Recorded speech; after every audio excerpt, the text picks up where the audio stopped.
to ask a little bit about how you managed the organization through this unprecedented period. Because as the markets fell, obviously your assets, the value of your assets under management declined, and therefore, of course, your fees declined.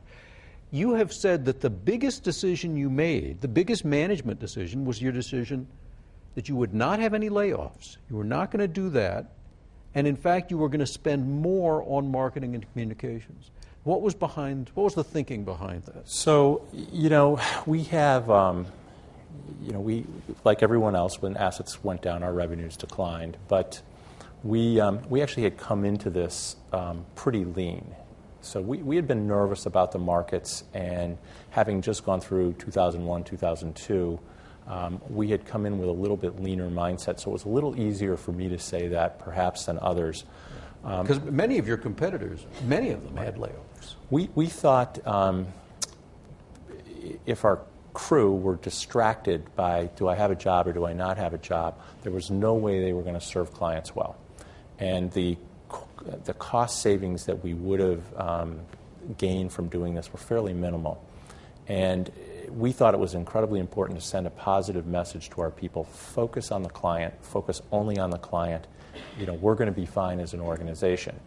And, one of the things we did, and, again, in hindsight, I would have been even more aggressive in the communications. You always learn that there are more things you could do. But we tried to be pretty clear with our people exactly what's going on.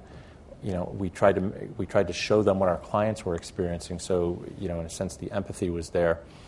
And we put ourselves, I would call it, in contingency mode for a long period of time. We suspended, long-term strategy work that was going on and so forth, and just focused in on the here and now. And the whole thing was keep our people motivated and confident about our future, and then let's make sure we do the same for the client. It's interesting you mention that, because I've noticed that many of the best performers during this crisis and recession were the companies that were able to set aside all the plans they had and say, wait a minute, things have radically changed. This is a new situation. We've got to adjust ourselves, which sounds obvious, but for a big organization, it is not an easy thing to do. What enabled Vanguard to do it? Well, I'm really blessed to work with an incredible group of leaders and people who deal with, uncertainty and crisis incredibly well. I think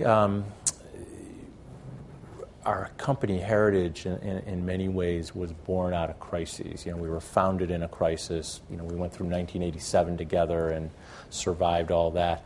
And so I think there's actually something in our DNA at this point that people actually rise to the occasion. But there's also some things you do, on top of all those cultural things.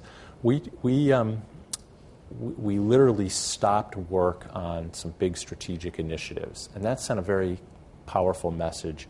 Our senior team, the 10 senior executives, if you will, we met every morning, every lunchtime, and every evening for a prolonged period of time during this.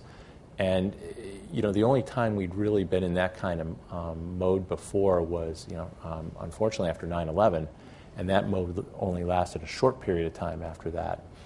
So this was unprecedented in terms of the length of time, but again, it sent the message to the operating team, if you will, that it's the here and now are all that matter. And again, we just kept trying to reinforce the message that you have to be there for the client.